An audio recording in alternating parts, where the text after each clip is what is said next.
Hello. So today I'm recording a short video for the project I have completed right now. This is a managing a production grade AWS ecosystem, AWS environment.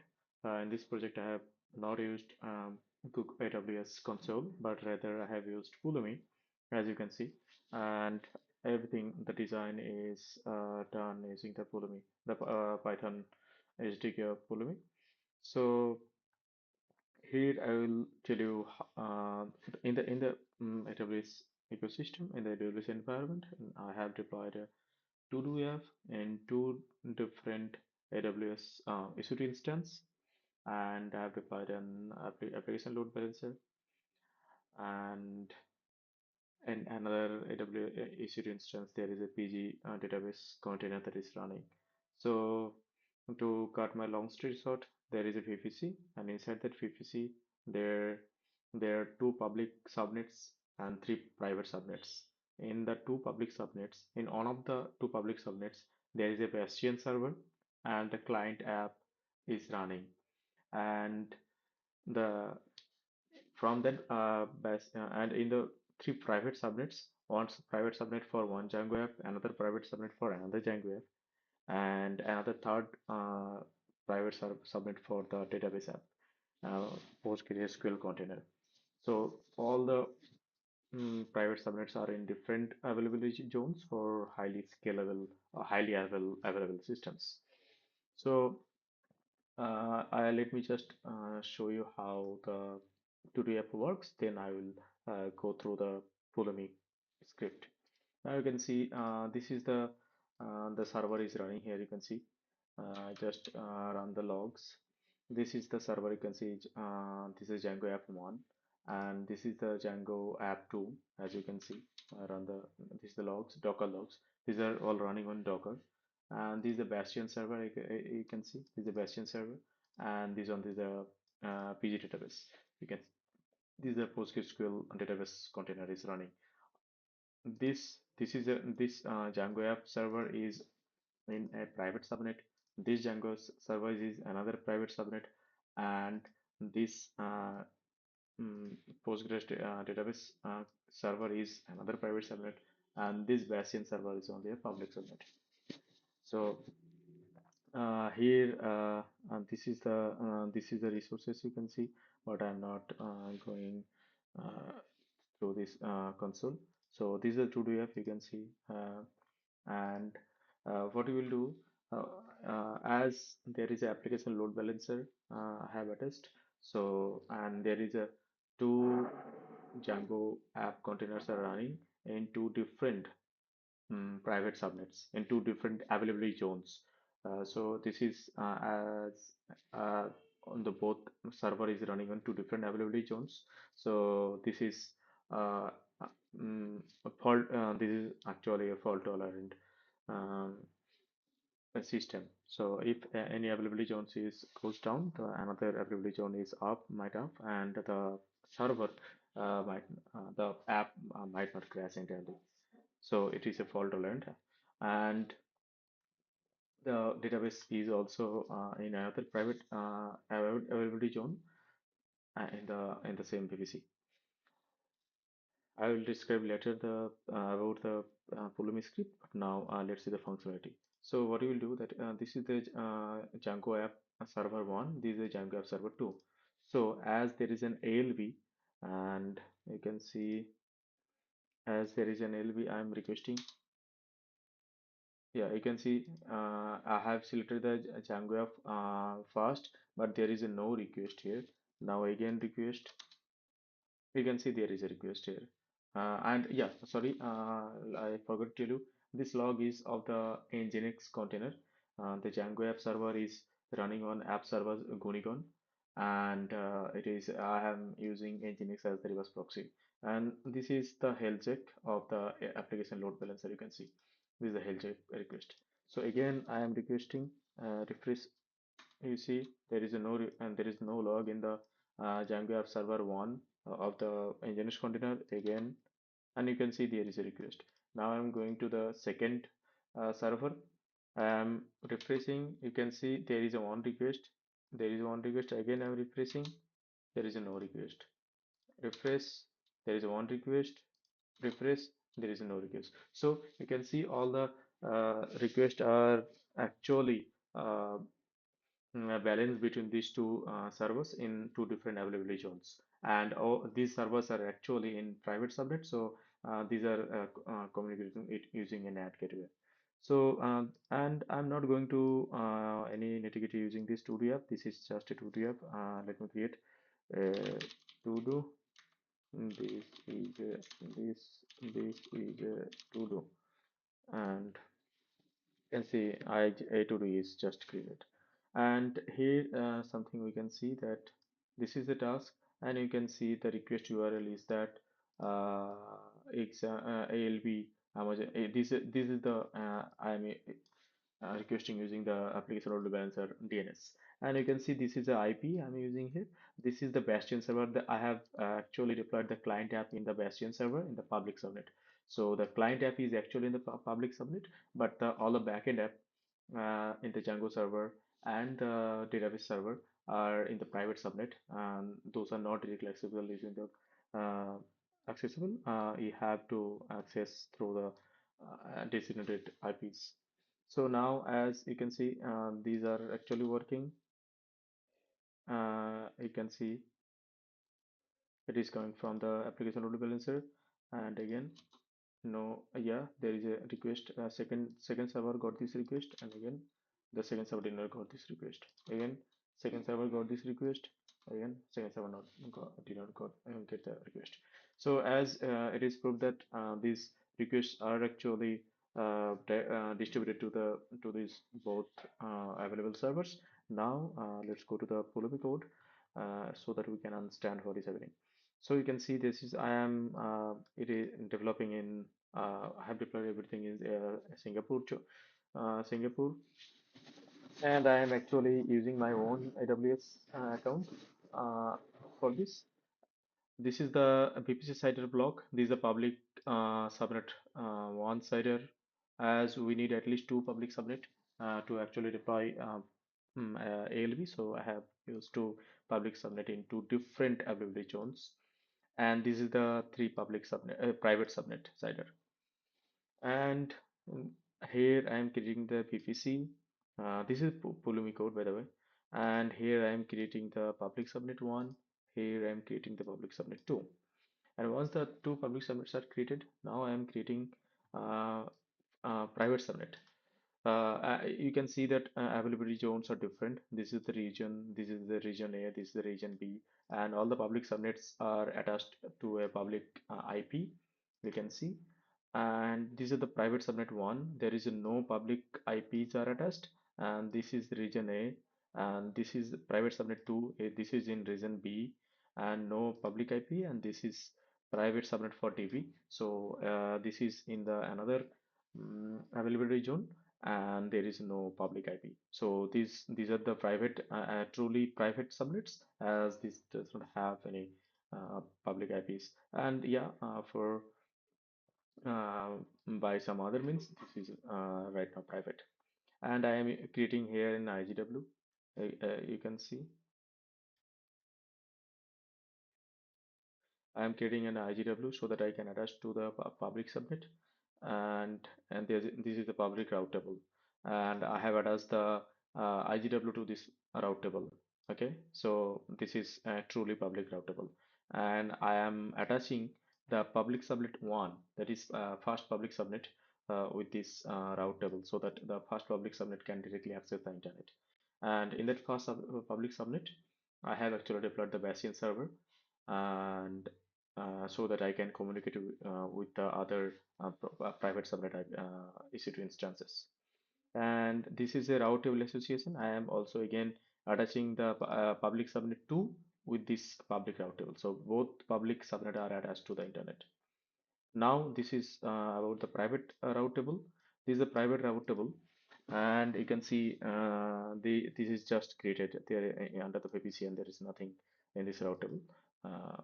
Um, and I have already created one private route table for this demo purpose, and I have created an EIP so that I need an EAP because I need an ad gateway to actually for the outbound routes for the outbound traffics from the private subnet issued instances.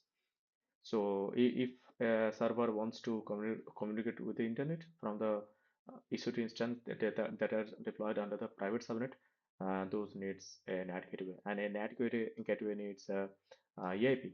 So we can what I could do that I could deploy two NAT gateways in two different availability zones, but I just stick with one NAT gateway because that is enough for me right now. So I have attached the EIP with this NAT gateway, and I have attached this NAT gateway in the public subnet one. So this goes for the NAT gateway, and now I am again giving a route. So this is the route table ID. This is the private route table ID, and I am attaching the private NAT gateway to the private route table ID, and the destination setup block is open internet.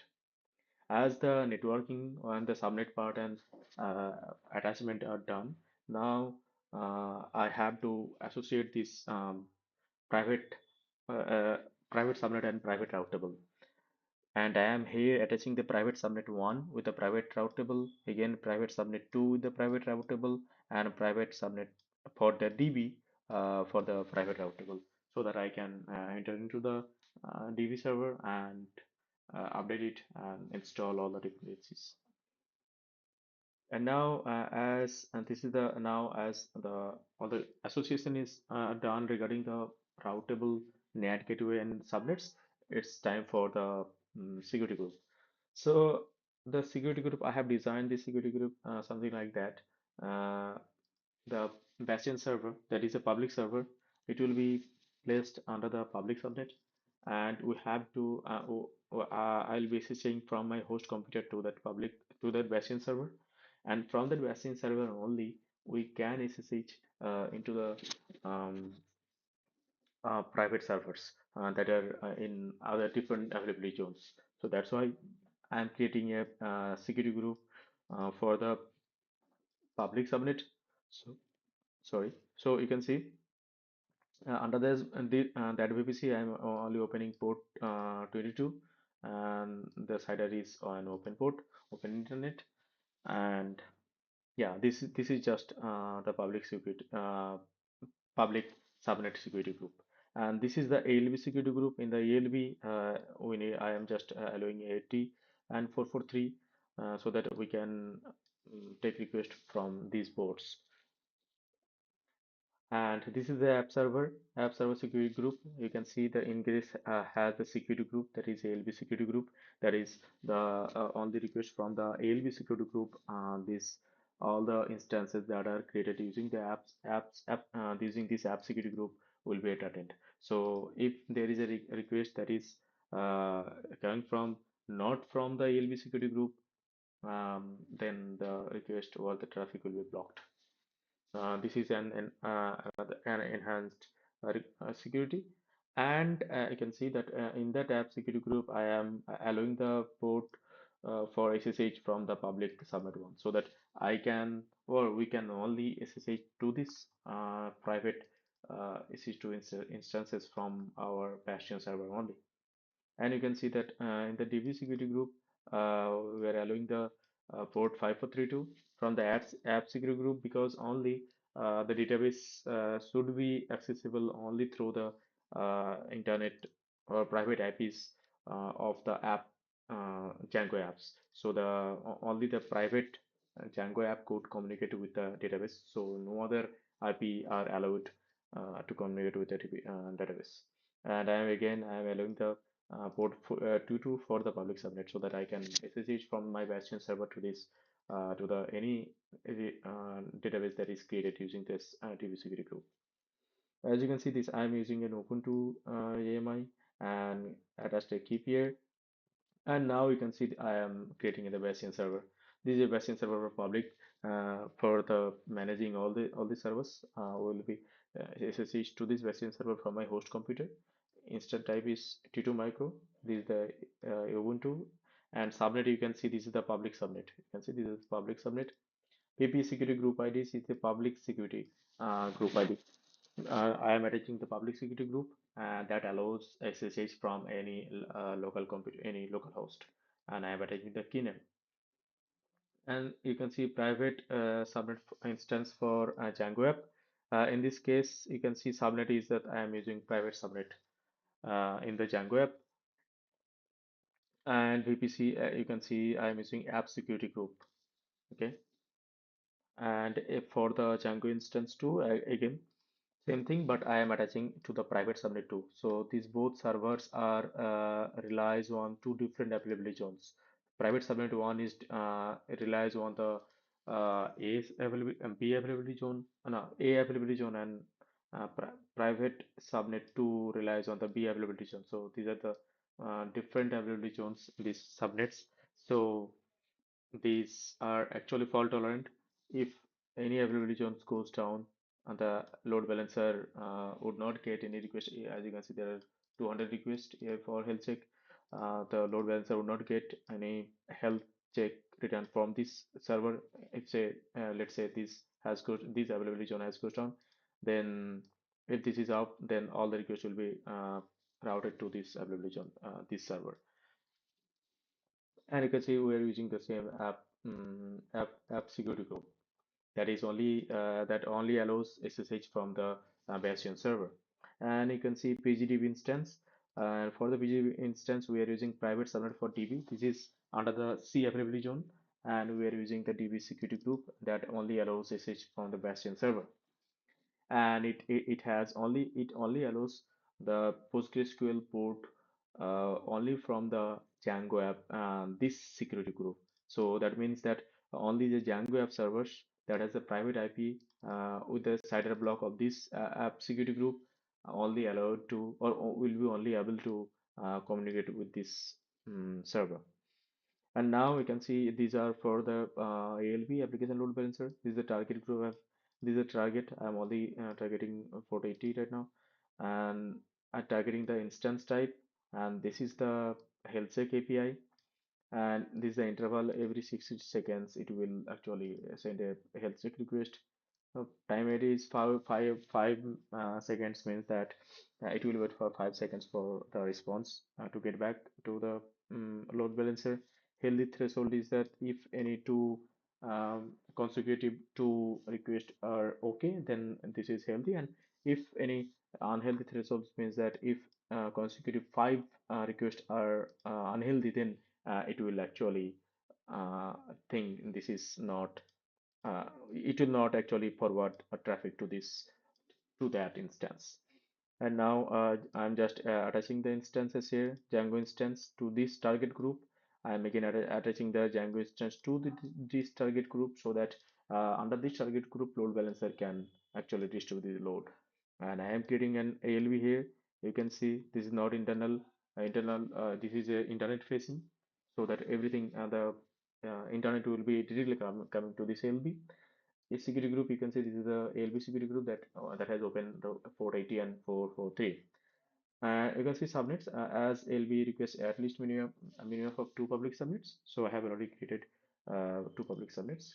And enable relation protection. That means that we sometimes we accidentally create ALBs. So in production grade, we should make this to true. So that it would, if we even click the delete, it would not delete. I have not tested it, uh, but there are some cases that how we can delete it. So but as I'm just testing, I have made it false. And there is a listener, and in this listener I have added the ARN of the load balancer, and type is forward. This is just how a load balancer will have to configure a load balancer. And I'm just exporting this IDs. So this is how I have designed the whole environment. um, there is a three private subnets in three different availability zones, and two public subnet. In the public subnet, there is a basin server, and from this basin server, we can only SSH to the private subnets instances. The Django app only receive requests from the ALB, and the database only receives entertains requests from the from the security groups of the Django servers. So this is really a secure um, environment, but we have a room for more improvement. We can really do that, but this is also industry best practices how things are done in industry. So I wanted to make the video small, so I think this is not too long. So thank you very much. This is how things are working. Again, you can see there is a request, and yeah, I can see these are the Django admin, and you can see here I'm using the load balancer. Here is the health check API. You can see there is a health check, and this is the using the mm, DRF. So and this is the client app. So and okay, and this is the my repository. If you want to take a look, you can visit my repository. Thank you very much for watching this video. Goodbye.